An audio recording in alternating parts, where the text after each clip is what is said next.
హిరణ్యధన్వుడు అనే ఎరుకల రాజు పుత్రుడు ఏకలవ్యుడు. ఏకలవ్యుడికి విలువిద్య అంటే చాలా ఇష్టం. ద్రోణాచార్యుడి గురించి తెలుసుకొని ఆయన దగ్గరికి వచ్చి ధనుర్విద్య నేర్పమని అడుగుతాడు. ఏకలవ్యుడు ఎరుకలవాడు కావడంతో ద్రోణుడు అతనికి విలువిద్య నేర్పడానికి నిరాకరిస్తాడు. దాంతో ఏకలవ్యుడు అడవులకు వెళ్ళిపోతాడు. ఒకరోజు కురు రాకుమారులందరూ వేట కోసం అడవికి వెళ్తారు. పాండవులకు చెందిన ఒక కుక్క తప్పించుకుని వెళ్లి ఒక ప్రదేశంలో ఆగి గట్టిగా అరుస్తుంది.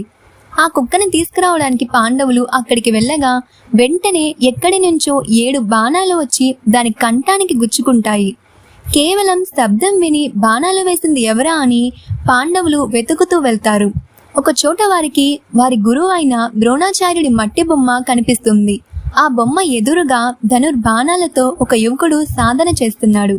వెంటనే పాండవులు అతని దగ్గరికి వెళ్ళి, ఎవరు నీవు? విలువిద్యలో నీ గురువు ఎవరు అని అడుగుతారు. నా పేరు ఏకలవ్యుడు. నేను ఎరుకల రాజు కుమారుడిని. నా గురువు ఆయనే అని ఆ బొమ్మ వైపు చూపిస్తాడు. ద్రోణాచార్యుడు నిరాకరించిన తరువాత ఏకలవ్యుడు అడవికి వెళ్లి ద్రోణుడి విగ్రహాన్ని చేసి ఆ విగ్రహాన్ని గురువుగా భావించి సాధన చేస్తాడు. ఇదంతా విన్న రాకుమారులు వెంటనే ద్రోణుడి దగ్గరికి వెళ్లి విషయమంతా చెప్తారు. ధనుర్విద్యలో నన్ను అందరికన్నా గొప్పవాడిని చేస్తాను అని మాట ఇచ్చి ఏకలవ్యుడికి అన్ని విద్యలు నేర్పించారా గురుదేవా అని అర్జునుడు ద్రోణాచార్యుడిని ప్రశ్నిస్తాడు. అదంతా విన్న ద్రోణుడికి ఏమీ అర్థం కాక రాకుమారులందరినీ తీసుకొని ఏకలవ్యుడు ఉన్న ప్రదేశానికి వెళ్తాడు. ద్రోణాచార్యుడిని చూసి ఏకలవ్యుడు ఎంతగానో సంతోషిస్తాడు. నేను నీకెప్పుడు ధనుర్విద్య నేర్పించాను అని ద్రోణుడు ఏకలవ్యుడిని ప్రశ్నిస్తాడు. మీ విగ్రహాన్ని గురువుగా భావించి నేనే ధనుర్విద్య నేర్చుకున్నాను అని ఏకలవ్యుడు చెప్తాడు. కేవలం విగ్రహం ముందు ఉంచుకొని ఇంత గొప్పగా సాధన చేసిన ఏకలవ్యుడిని చూసి ద్రోణుడు ఆశ్చర్యపోతాడు. ఇంతలో అర్జునుడికి తను ఇచ్చిన మాట గుర్తుకు వస్తుంది. అప్పుడే ఏకలవ్యుడి వైపు చూస్తూ, నేను నీ గురువు అంటున్నావు కదా, మరి నాకు గురుదక్షిణ చెల్లించవా అని అడుగుతాడు. దానికి ఏకలవ్యుడు, ఖచ్చితంగా ఇస్తాను గురుదేవా, మీకు ఏం కావాలో అడగండి అని అంటాడు. నీ కుడి చేతి బొట్టను వేలు నాకు గురుదక్షిణగా కావాలి అని ద్రోణుడు అడుగుతాడు. అది విన్న ఏకలవ్యుడు ఒక్క క్షణం కూడా ఆలోచించకుండా కత్తితో తన బొట్టనవేలు కోసి ద్రోణుడికి ఇస్తాడు. బొట్టనవేలు లేకపోవడంతో ఇక ఏకలవ్యుడు బాణాలను వేయలేడు. తను ఇన్ని రోజులు నేర్చుకున్న విద్య అంతా వృధా అయిపోతుంది. తన కారణంగా ఏకలవ్యుడి బొట్టనవేలు పోయిందని అర్జునుడు బాధపడతాడు. కానీ ద్రోణాచార్యుడు ఏకలవ్యుడి బొట్టనవేలు అడగడానికి ముఖ్య కారణం ఒకటి ఉంది.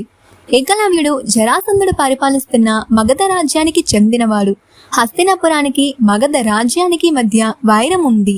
ఏకలవ్యుడు గొప్ప వీరుడైతే అది ఎప్పటికైనా హస్తినాపురానికి ప్రమాదమే. హస్తినాపుర రాజగురువుగా తన రాజ్యాన్ని రక్షించడం ద్రోణుడి కర్తవ్యం. అందువల్లనే ఏకలవ్యుడి బొటనవేలును గురుదక్షిణగా అడుగుతాడు. ఏకలవ్యుడి బొటనవేలు ఉండి ఉంటే తనకన్నా గొప్ప వీరుడు అయ్యేవాడేమో అనే ఆలోచనతో అర్జునుడు తీవ్ర సాధన చేసి ఎడమ చేతితో కూడా బాణాలను వేయడం నేర్చుకుంటాడు. మహాభారతం మొత్తంలో ఎడమ చేతితో కూడా బాణాలు వేయగల సమర్థుడు అర్జునుడు ఒక్కడే. అందుకే అతడిని సవ్యసాచి అని కూడా అంటారు. ఒకరోజు ద్రోణాచార్యుడు రాకుమారులందరికీ శిక్షణ ఇస్తున్న సమయంలో ఒక బాణం ద్రోణుడి ముందు వచ్చి గుచ్చుకుంది. ఆ బాణం వేసింది ఎవరా అని చూడగా అక్కడ వారికి సహజమైన కవచ కుండలాలతో ధనుర్బాణాలతో కర్ణుడు కనిపిస్తాడు. వెంటనే కర్ణుడు ద్రోణాచార్యుడి దగ్గరకు వెళ్ళి తన వివరాలు చెప్పి శిష్యుడిగా అంగీకరించమని అడుగుతాడు. కురు రాకుమారులతో పాటుగా ద్రోణుడు కర్ణుడికి కూడా ధనుర్విద్య నేర్పిస్తాడు. ద్రోణాచార్యుడి శిష్యులు అందరిలో అర్జునుడు సర్వశ్రేష్ఠ ధనుర్ధారి. కర్ణుడికి చిన్నప్పటి నుండి తన కులం కారణంగా ఎన్నో అవమానాలు ఎదురవుతాయి. తనకి అర్హత ఉన్నా తగిన గౌరవం దక్కేది కాదు. దాని కారణంగా అర్జునుడి మీద అసూయ ద్వేషాలు పెంచుకుంటాడు. కర్ణుడికి అర్జునుడిపై ఉన్న అసూయే రానున్న రోజుల్లో కర్ణ దుర్యోధనుల మైత్రికి కారణమవుతుంది. ఒకసారి ద్రోణుడు గంగానదిలో స్నానం చేయడానికి వెళ్తాడు. అప్పుడు ఒక ముసలి ద్రోణుడి కాలు పట్టుకొని నదిలోకి లాక్కుపోవాలని చూసింది. అది చూసిన రాకుమారులకు ఏం చేయాలో అర్థం కాలేదు.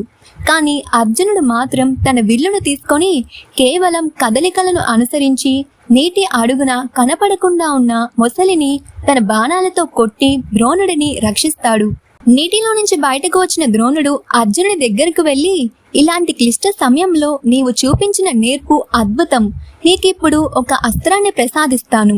ఆ అస్త్రం ఇంద్రుని వజ్రాయుధంతో సమానమైనది. లోకాలను కూడా అంతం చేసే శక్తి ఆ అస్త్రానికి ఉంది. అదే బ్రహ్మాస్త్రం. ద్రోణాచార్యుడు అర్జునుడికి బ్రహ్మాస్త్రాన్ని ప్రసాదించి బ్రహ్మాస్త్ర ప్రయోగ ఉపసంహార మంత్రాలను చెప్తాడు. ద్రోణుడు బ్రహ్మాస్త్రాన్ని తన పుత్రుడైన అశ్వత్థామకు కూడా ప్రసాదిస్తాడు. కానీ అశ్వత్థామకు బ్రహ్మాస్త్రాన్ని ఉపసంహరించడం తెలీదు. ఒకరోజు కర్ణుడు ద్రోణాచార్యుడి వద్దకు వెళ్ళి తనకు కూడా బ్రహ్మాస్త్రాన్ని ప్రసాదించి అర్జునుడితో సమానుడిని చేయమని అడుగుతాడు. కర్ణుడి స్వభావం గురించి ద్రోణాచార్యుడికి బాగా తెలుసు.